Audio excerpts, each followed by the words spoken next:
The state teachers union may be in the governor's crosshairs, but charter schools look to be making the grade with the new chief executive. Governor Christie today promoted those schools and pledged to bring more online. But as Dari Mandel reports, while he gives charters high marks, he still gives teacher union leadership a failing grade when it comes to their contribution to solving the state's fiscal problems. You just heard me say it, and I will say it again. This is about greed and self-interest. For the third straight day, Governor Christie slammed the teachers union during a keynote address at a conference for New Jersey charter schools. For those, he had nothing but high praise. Charter schools are not a panacea, and they are not the fix of every problem that we have, particularly in urban education, but they are a good start. You have friends in the administration now for the charter school movement.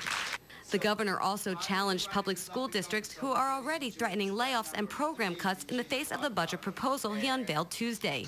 He says there are other options. The third choice, of course, is to go to the teachers union and to say, reopen your contracts and do not take this year the 4 to 5% salary increases.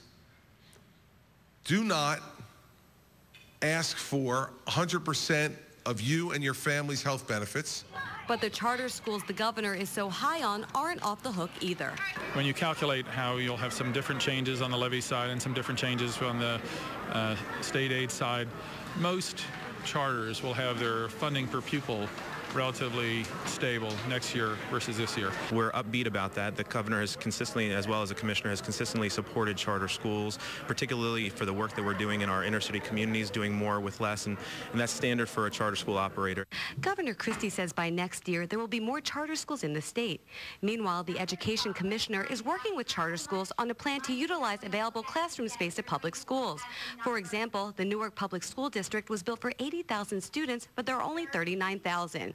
So this initiative would help make more space for the growing number of charter school students. It would help us facilitate partnerships, collaborations with traditional public schools, as well as free up our resources so that our operating dollars don't go to capital costs. Christie referred to the hardship faced by families who can't get their children into limited charter school space, saying that was well illustrated by a recent NJN News series, The Charter Challenge. Heartbreaking to watch these urban mothers and fathers who are sitting in a gymnasium praying, literally praying, that their child's number gets picked out of a barrel.